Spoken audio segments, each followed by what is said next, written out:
Okay, so I previously made a video a few months ago, probably about 6 months ago at this point, that I was no longer going to be nice to bad people.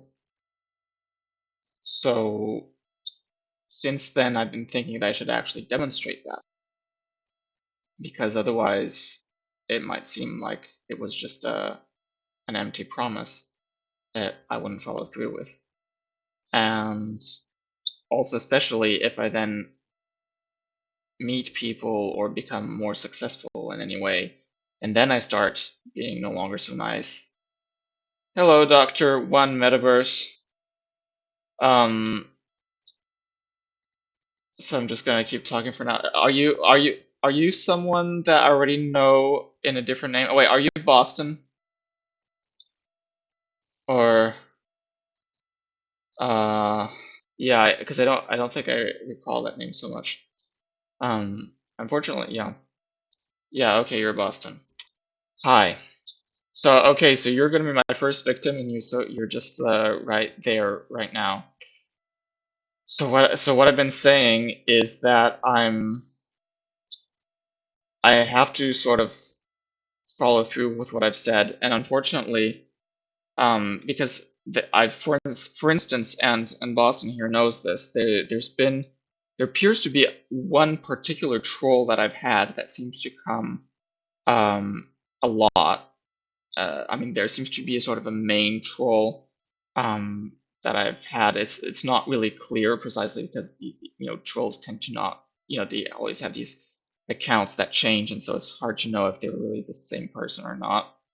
But I do get the impression that it's the case, and so I've sort of shown that I've been particularly hostile towards that troll, and at the same time showing that I've been upset. And so on the one hand, I think I shouldn't get so upset, and to a large extent, I was of course kind of forcing. I mean, I was making myself get upset in a way on purpose because I felt like I was somehow, getting back at the troll in a way, and it felt also just, out of from the purpose of entertainment.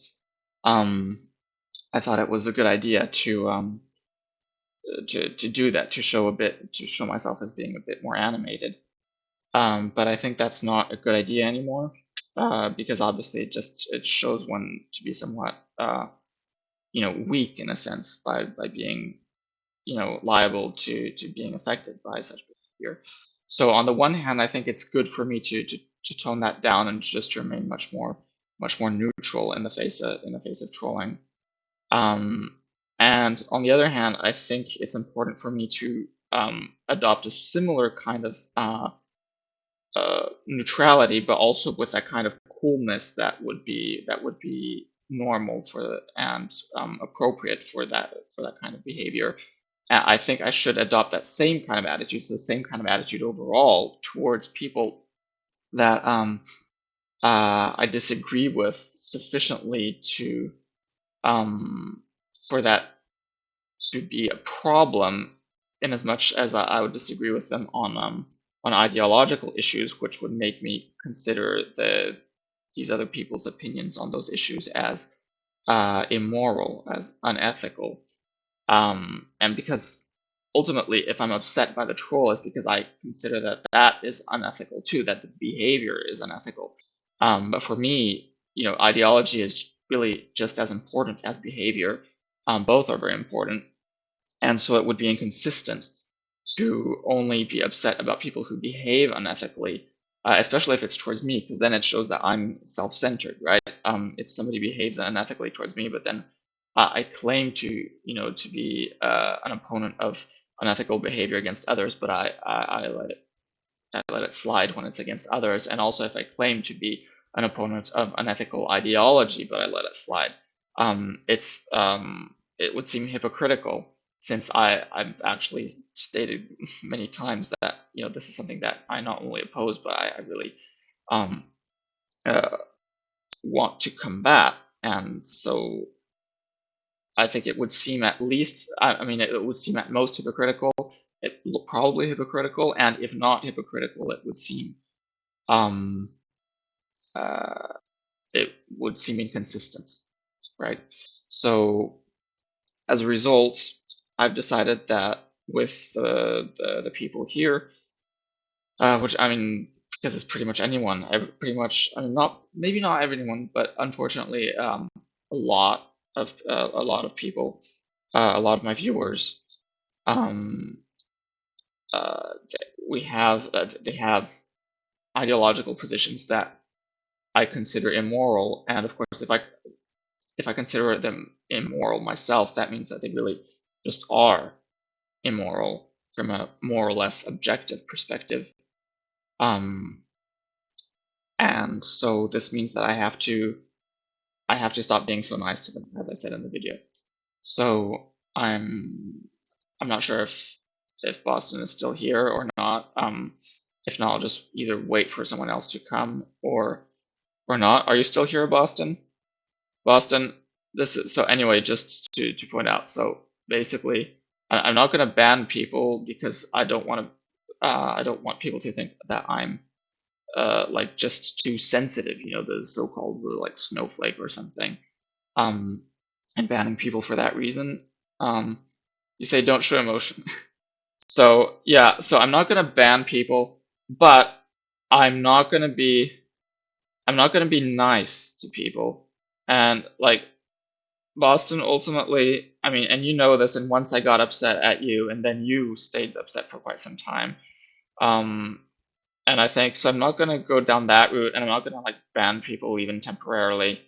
But on the other hand, so yeah, so thanks for continuing to watch. You say you just hopped in Uber. Oh, really? Wait, so you're in Boston, so you would be 8 hours ahead. So it's like 9:44 p.m. For you, I guess. Yeah. So my point is that out of consistency, so you're working overnight, so you're, oh, really? Yeah, you seem like pretty like buff, so I guess you'd probably be a pretty good security person. So what I'm saying, Boston, and it pains me to say this, um, but is that I think I should, like, you remember that troll, right? That came, and then that troll, you don't actually think it's a troll, right? But he stayed like on your channel after I banned him from my channel. You remember that? And then on for a few days he was on your channel, and I think he was always nice to you. So I think you think it is just a normal person, but you're buff before COVID. Yeah, I was comparatively buff before COVID too. You're working on it. Yeah. Um, and so I think he was hoping that I would come over to your channel to discuss with him actually, because then he stopped. He was like a lot on your channel for a few days, and then eventually he just completely disappeared. Um, and so I did come over to your channel, and then again, and I was always like very hostile the whole time. And remember, he sort of pretended to be Muslim or something, but maybe probably is sort of Muslim ancestry, it appears. Uh, you know, probably from the family, and probably is like sort of Muslim, and like just sort of says annoyings, but like also trolls in all sorts of other ways, pretending to be like really nice and thoughtful, and then suddenly like flipping to being this sort of nasty troll. And I kind of, I kind of do get triggered by like duplicitous behavior like that.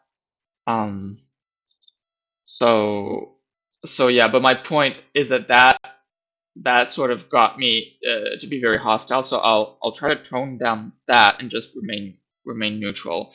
And like I said, in any case, when I get emotional, it's just it's largely because I let myself and even encourage it because I want to seem interesting on screen.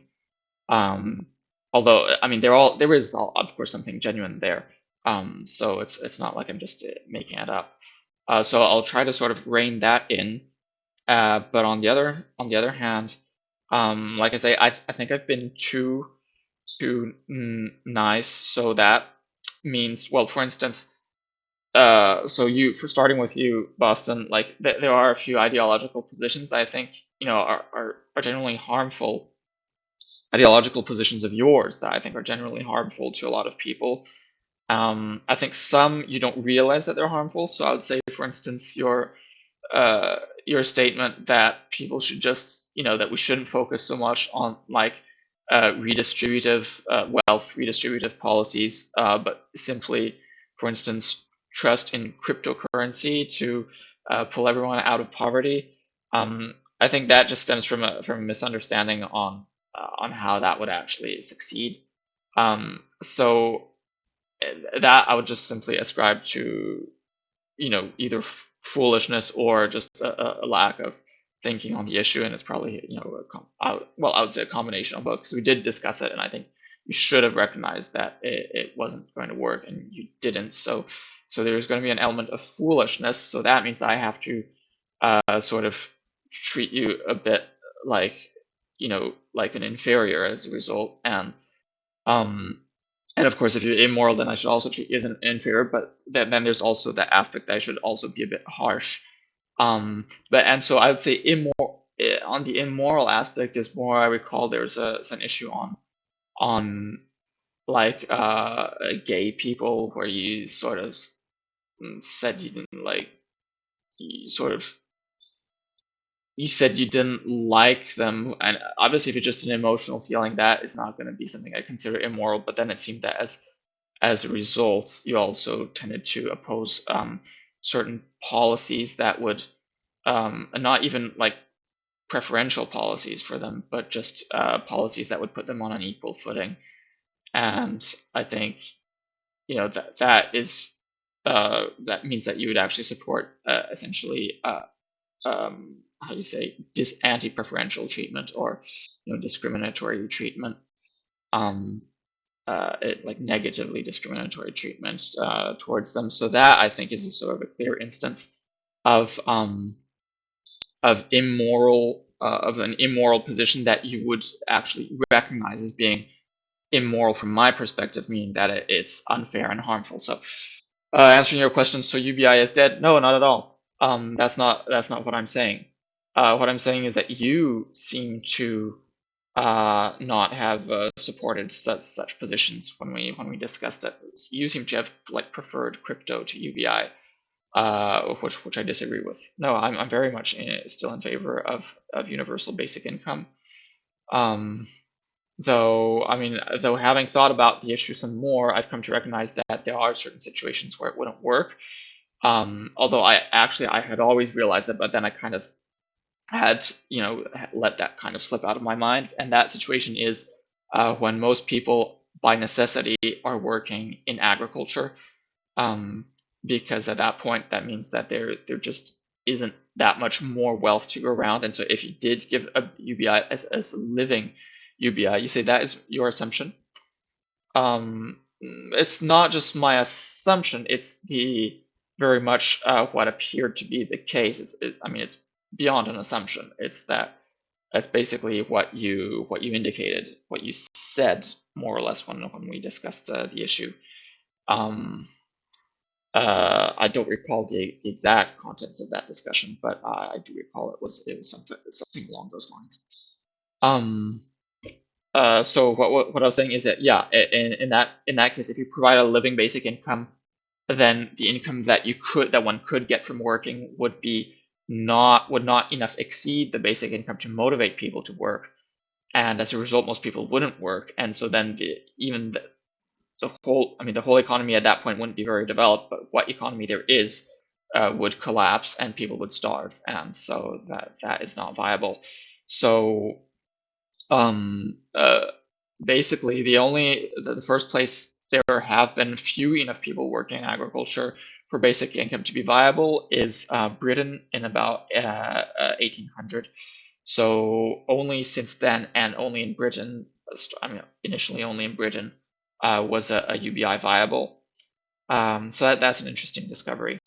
And it's as a result of improvements in agriculture that mean that there just weren't as many people needed to do that. And so because agriculture, and why is it agriculture? Is because agriculture is the main element of sustenance.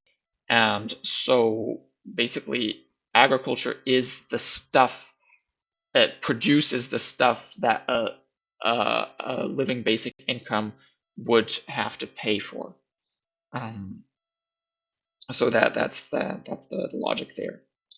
Um, and so interestingly, because of the late adoption of agricultural, improvement technology globally, it appears that so I basically my cutoff threshold it's somewhat arbitrary, but I said it's about one third in agriculture. And so interestingly, globally, we've only passed that threshold in about 2010. Up to 2010, there were more than one third of people employed in agriculture.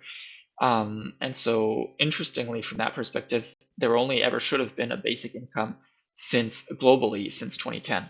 And so, in that sense, we're at the perfect time. Like we're just arriving at the time that it's time to adopt a global basic income. Now, you say you don't want all the garbage in one bag; it's just going to rip. It's like, oh, well, it has to be redistributed. It's like consolidating trash. Um, you don't want to. Okay, okay, so good. Um, okay, so I didn't realize that. So again, I don't recall everything, your whole position on everything.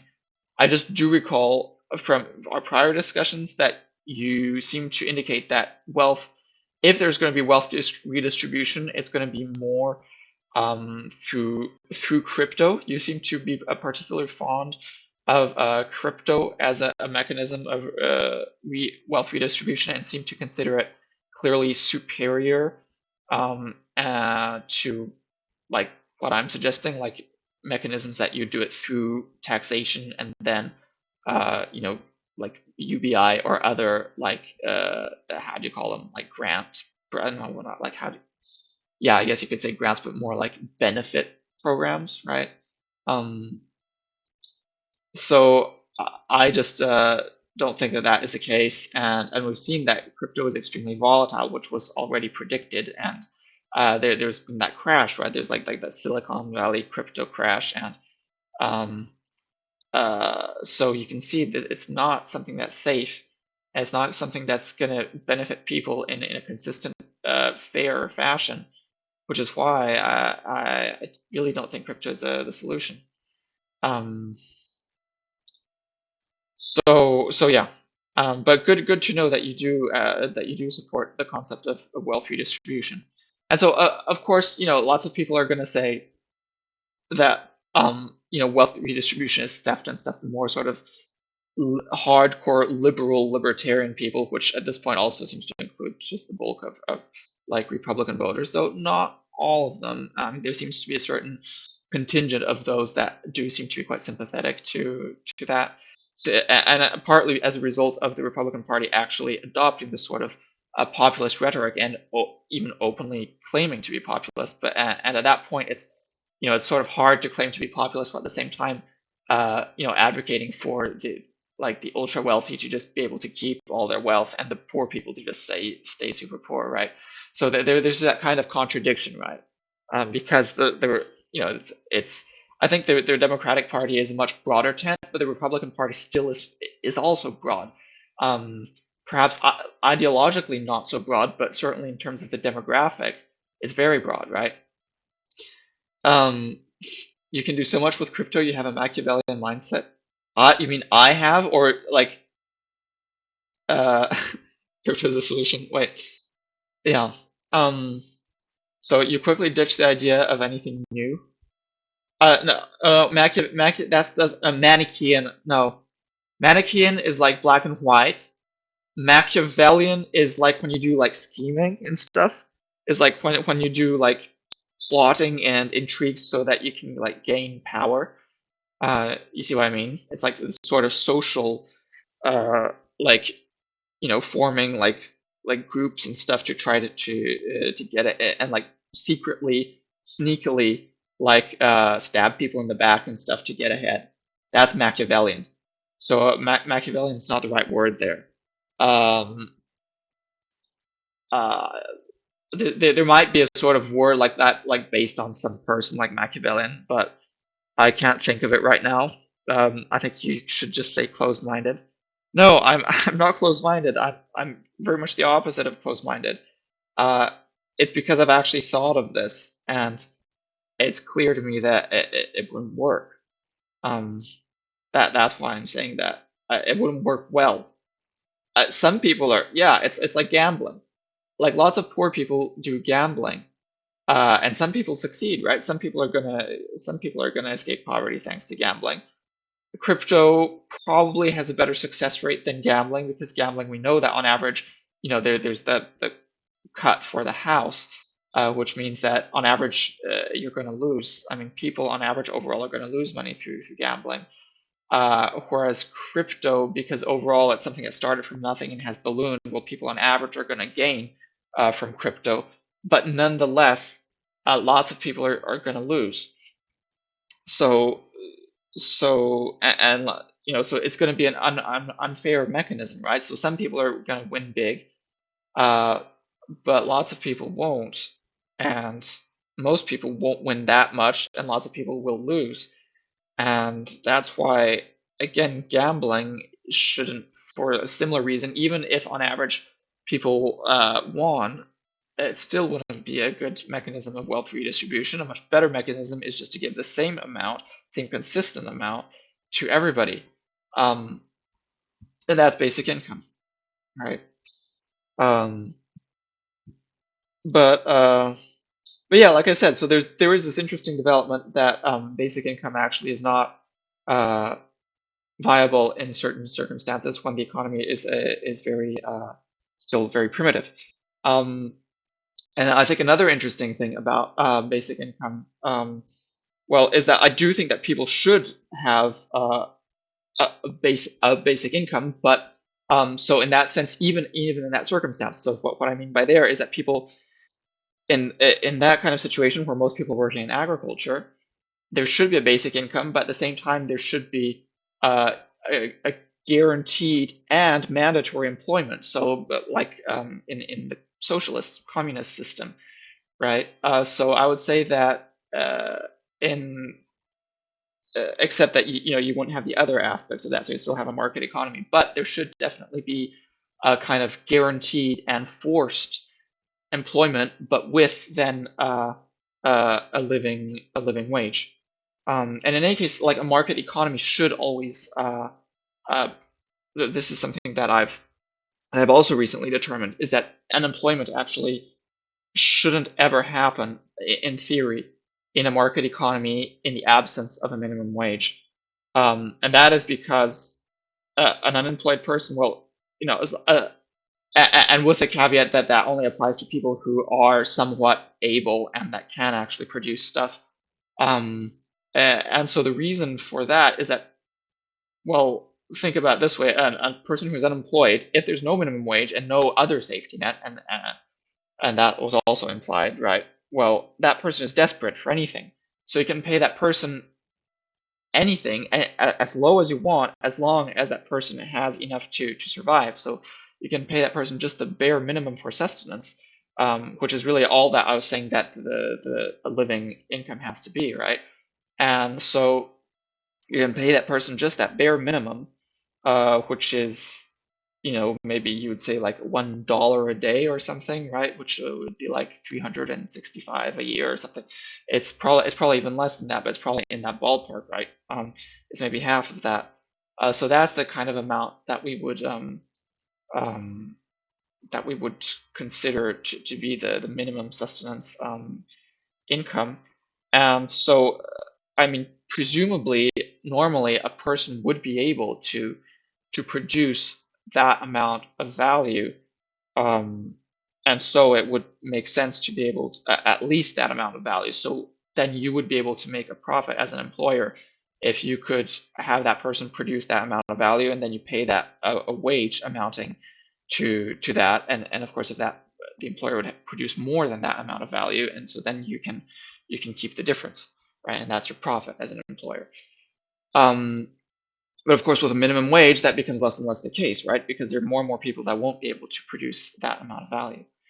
And the extreme case is where everybody is paid the GDP per capita. Everybody has the same salary, and obviously some people are going to be able to produce more value than others, which means that so basically, if everybody's earning the GDP per capita, that means everybody is earning the average amount of value. But since half the people approximately are going to be producing less than half of average, it means that approximately half of those people are actually going to be paid more in wage than they're going to be producing in value, which means that it's not going to be worthwhile for employers to pay them, which means that all those people should be unemployed in the presence of a minimum wage. So that gives you the idea that in the maximum possible minimum wage, since obviously you can't pay everyone more than the average thing if everybody's working, right? Then uh, then you're going to have like at least 50% unemployment in theory. Um, so so the interesting thing is that so there's all this idea all this idea that there should be that there's supposedly unemployment based on these weird things like inflation and interest rates. That's actually nonsense. Like that shouldn't be the case at all.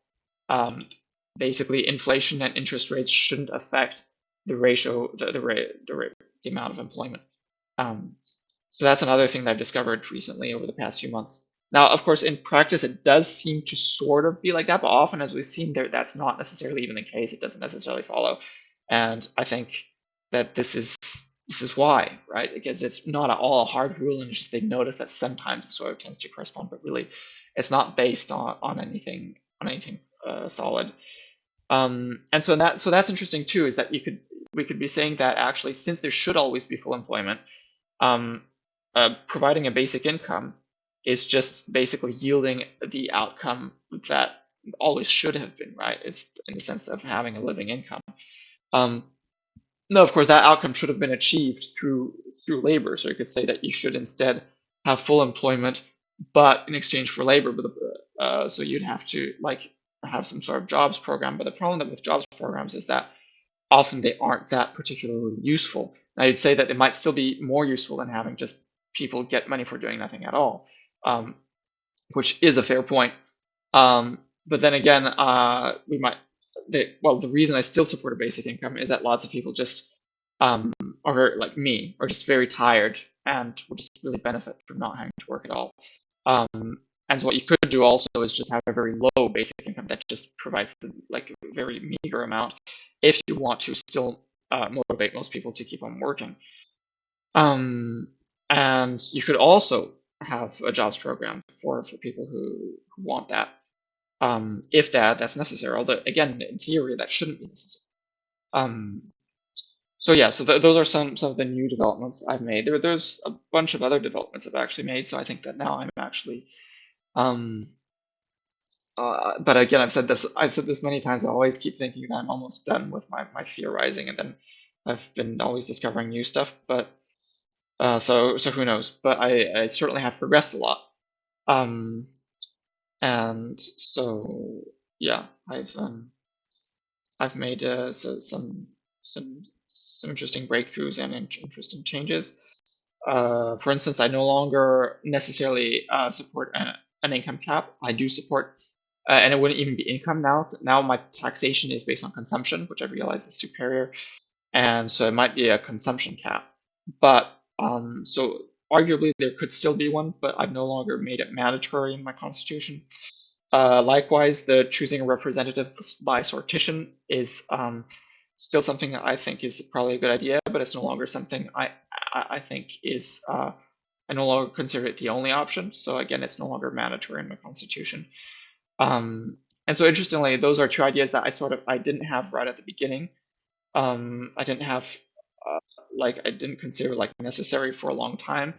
So now mostly my main policies are policies that I've always held since I was a teenager, which is basic income and popular votation, which is also something that I hadn't even thought of much, but I just sort of I'm pretty sure I just held that sort of as an obvious thing that should be that people should have at least for a long time. I don't know really since when.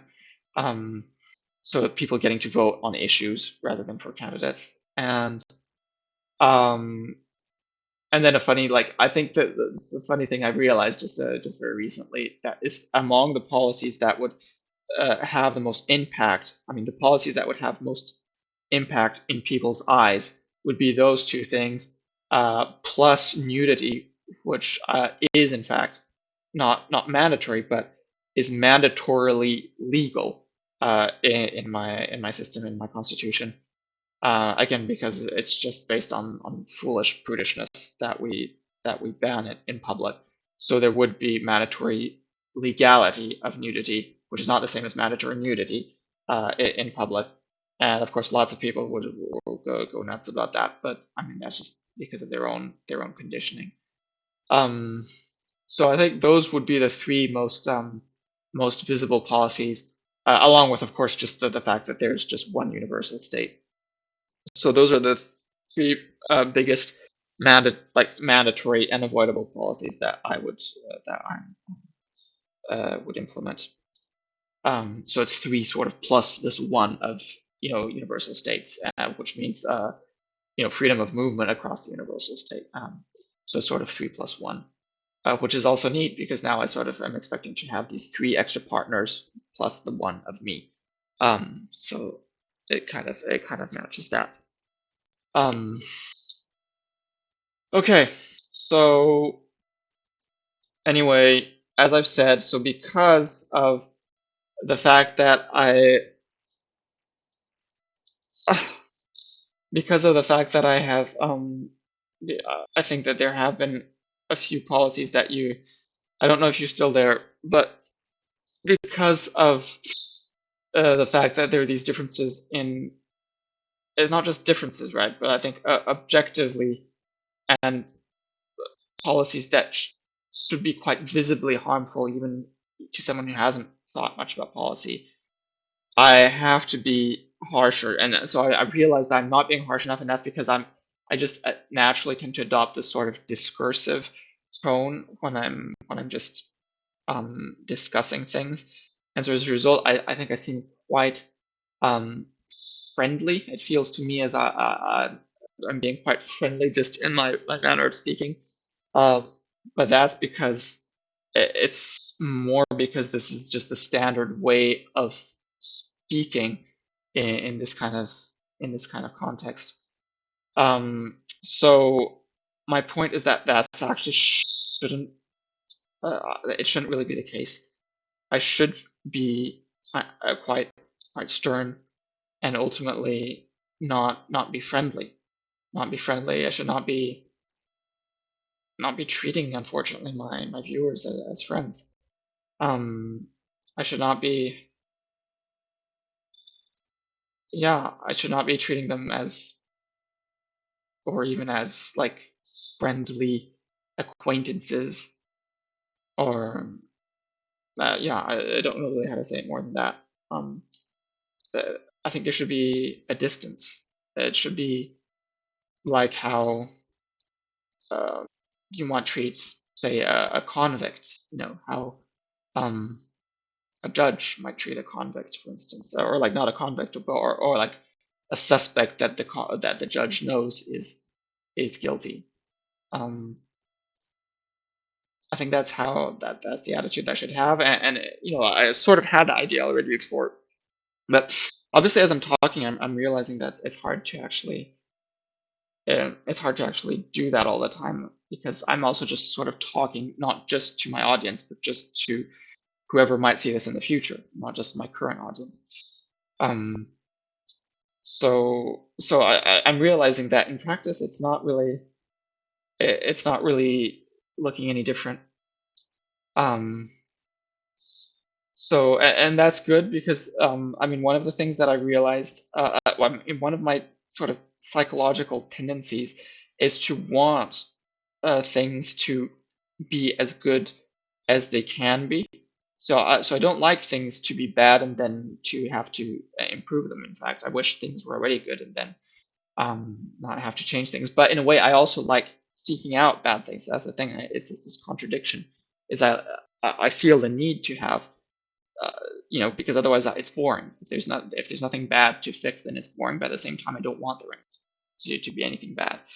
And so it's always satisfying to find that there was something that I thought was bad that actually wasn't bad. But then, of course, once I realized that it wasn't bad, then I don't have anything to think about anymore.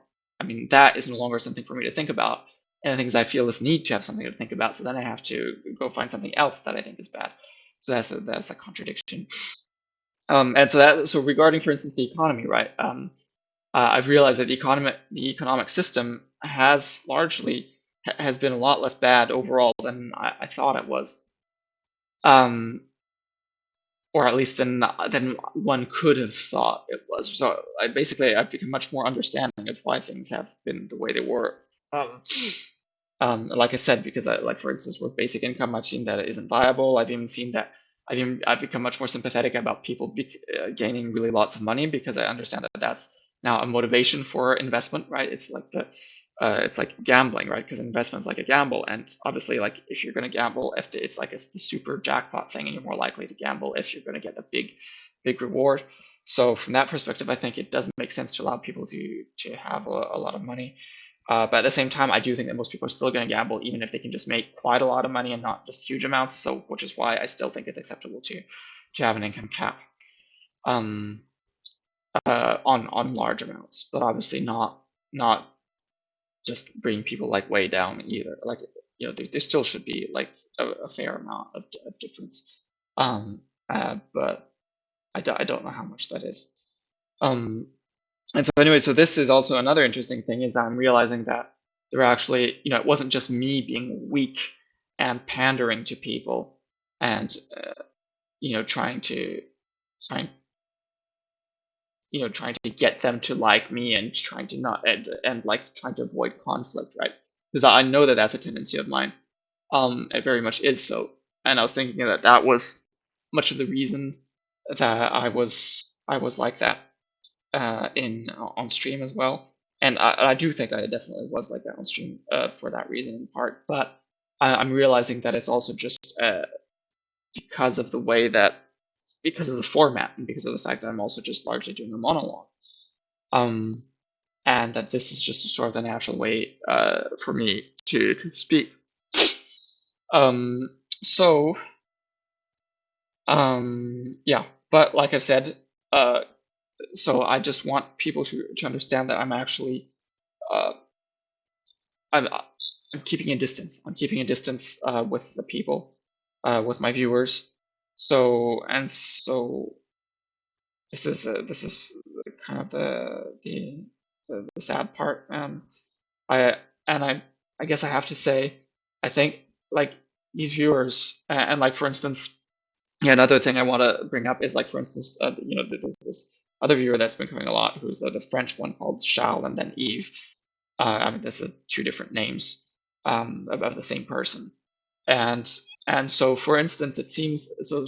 Charles really has a lot of stuff a lot of ideas that I disagree with, and that are actually objectively bad.